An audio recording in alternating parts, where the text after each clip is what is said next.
సంబంధించి కొంతమంది ఉన్నారు. ఒకసారి మైక్ ఇచ్చి నువ్వు మాట్లాడతావమ్మా, చెప్పమ్మా, నువ్వేం చేస్తావు చెప్పు. నీ పేరేంటమ్మా? గౌరవనీయులైన ముఖ్యమంత్రి గారు. అవసరం నీ పేరు చెప్పమ్మా తల్లి. నా పేరు అల్లుపుల లెక్కమ్మ సార్. ఎంతమంది అమ్మా మీరు మీ ఇంట్లో? నాతో పాటు 4 ఉంటారు సార్. మేము 5 సార్. మా అత్తగారు, మా హస్బెండ్ గారు, పాప, బాబు, నేను సార్. పాప ఏం చేస్తుందమ్మా?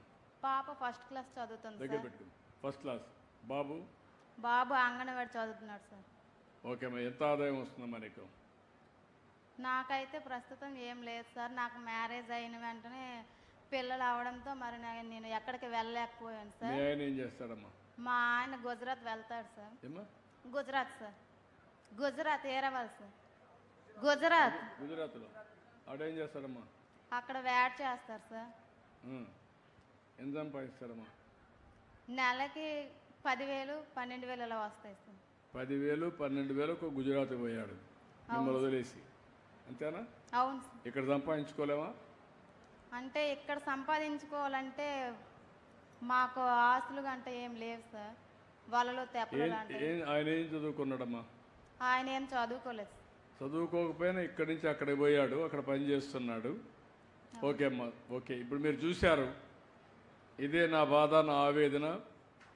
బాగా పై చదువులు చదువుకొని అమెరికాకు పోయి ఇక్కడికంటే 10 ఇంతలు ఎక్కువ సంపాదిస్తే నాకు అబ్జెక్షన్ లేదు. కానీ మనకు ఇక్కడ కంటే చేయగలిగి ఇక్కడ సంపాదించకుండా చిన్న చిన్న పనులకు బయట పోవడం సబబు కాదు. వేరే ప్రాంతం నుంచి మీ జిల్లాకు వలస వచ్చే రోజు తొందరలోనే వస్తుంది. అది చేసే బాధ్యత మేము తీసుకుంటాం. ఇక్కడికి వచ్చినప్పుడు ఆ తల్లి యొక్క బాధ మీరు విన్నారు. చాలిన ఆదాయం, భర్త గుజరాత్లో, పిల్లలను చూసుకొని ఇంటి దగ్గర ఉండాలి, ఆ పిల్లల్ని బాగా చదివించాలి. ప్రభుత్వం కూడా ఆవిడకైతే పెద్దగా సహాయం కూడా దీంట్లో కూడా రాదనుకుంటాను. వస్తే ఇప్పుడు మీరు చేపలు పట్టడానికి పోరు కాబట్టి వీళ్ళకి పింఛను కూడా రాదు, కొన్ని ఇబ్బందులు ఉన్నాయి. ఇప్పుడు ఇక్కడుండే బంగారు కుటుంబం ఒక మిత్రుడిని పిలుస్తున్నా, వచ్చి మాట్లాడమని కోరుతున్నా. ఇప్పుడు ఆ అమ్మాయి విషయం చూశారు మీరు. ఆ అమ్మాయికి ఎట్లా సహాయం చేసి పైకి తీసుకొస్తారు మీరు? సో సభాపూర్వకంగా మనకు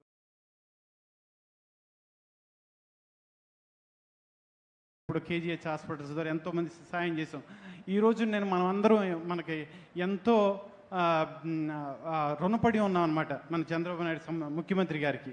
ఎందుకంటే ఆయన యొక్క విజనరీ ద్వారా ఈ రోజున మనం అక్కడ ఐటీ రంగం కానీ, పవర్ సెక్టార్ కానీ, అదేవిధంగా హెల్త్ కేర్ సెక్టార్ కానీ, మెడ్సిటీ వచ్చింది మనకు వైజాగ్లో. సో ఆ విధంగా ఎంతోమందికి మన భారత్ బయోటెక్ ద్వారా జెనోమీ వ్యాలీ వచ్చింది.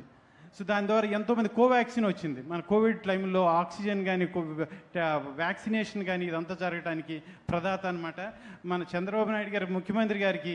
ఏ విధంగా రుణపడి ఉన్నామంటే మనం అందరం ఎంతో ఎన్ని జన్మాలు రుణం అనమాట అది. ఎందుకంటే ఒక చేయూతనిచ్చారు 30 సంవత్సరాల క్రితం.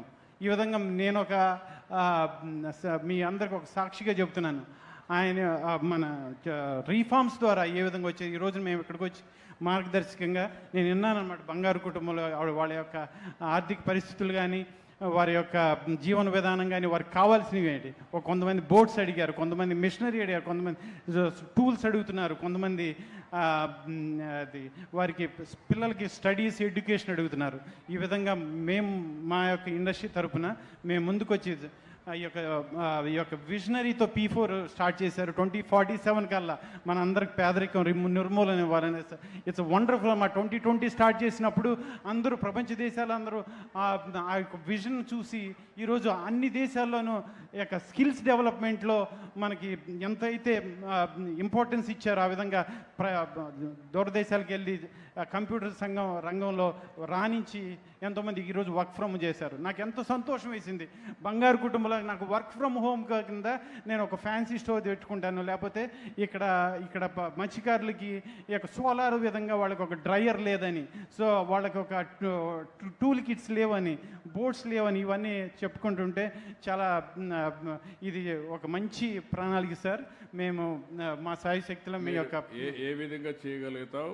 ఆ అమ్మాయి ఇప్పుడు ఒక ప్రాబ్లం, ఇలాంటి కుటుంబాలు ఉంటాయి. మీ మేనేజ్మెంట్ బ్యాండ్ విత్లో మీరు ఒక మనిషిని పెట్టి ఎన్ని కుటుంబాలను ఆదుకోగలుగుతారు? ఆ అమ్మాయి విషయం ఇప్పుడు నేను సూక్ష్మంగా ఒక మాట అడుగుతున్నా. భర్త గుజరాత్కు పోయాడు, ఆ అమ్మాయికి 2 పిల్లలు, వాళ్ళిద్దరు చదివిస్తూ ఉంది, ఇంట్లో నుంచి బయట కూడా పనికి పోయే పరిస్థితి లేదు. ఇప్పుడు ఆ కుటుంబాన్ని మీరు ఆదాయం పెంచి ఆ 2 పిల్లల్ని ప్రయోజకులు చేయడానికి ఏం చేయగలుగుతారు? భర్తను అవసరమైతే గుజరాత్ పోయే పని లేకుండా ఇక్కడికే పిలిపించి ఒక షాపు, ఒక చిన్న ఇది పెట్టించి అతన్ని హ్యాండ్ హోల్డ్ చేసి అతన్ని పైకి తీసుకొస్తూ ఆదాయాన్ని కుటుంబాన్ని పైకి తీసుకొస్తూ ఆ పిల్లలు చదివించే బాధ్యత మీరు తీసుకోవాలి.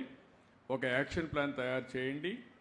ఇమ్మీడియట్గా ఏం చేస్తారు, 5 ఏళ్ళలో ఏం చేస్తారు, 10 ఏళ్లలో ఏం చేయగలుగుతాం, ఆ కుటుంబాన్ని బాగు చేయాలి. ఏం చేస్తారు మీరు చెప్పండి. సో నెక్స్ట్ మాకు ఒక 20 కుటుంబాల వరకు మాకు ఒక లిస్ట్ వచ్చిందండి. వాటికి మేము వాటిని వర్క్ చేసి వాళ్ళకి కావాల్సిన టూల్స్ ఏంటి, వాళ్ళు కొంతమంది బోర్డ్స్ అడుగుతున్నారు, కొంతమంది ఆర్థిక పరిస్థితి మెరుగవ్వాలంటే వారికి సోలార్ యొక్క డ్రైయర్స్ అడుగుతున్నారు, వారికి ఇక్కడ గ్రామాల్లో బోర్డ్స్కి సంబంధించిన టూల్ కిట్స్ లేవంటున్నారు.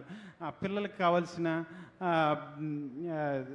ఎడ్యుకేషన్ రిలేటెడ్ ఇక్కడ మంచి స్కూల్స్ ఉన్నాయి, యూనివర్సిటీస్ వచ్చినాయి, సో వాళ్ళకి కావాల్సిన స్కాలర్షిప్స్ ప్రొవైడ్ చేయడం. 20 కుటుంబాలు పెట్టుకొని చేయగలుగుతారు. ఎస్, ఒక 20 కుటుంబాలు ఇలాంటి కుటుంబాలని అడాప్ట్ చేసుకొని ప్రభుత్వం ఇచ్చే సంక్షేమ కార్యక్రమాలన్నీ తీసుకుంటూనే ఏం చేయగలుగుతాం, అవసరమైతే ఆ కుటుంబానికి కొంత పెట్టుబడి కూడా పెట్టి ఆదాయాన్ని పెంచే మార్గాన్ని మిత్రుడు మార్గదర్శి తీసుకుంటారు.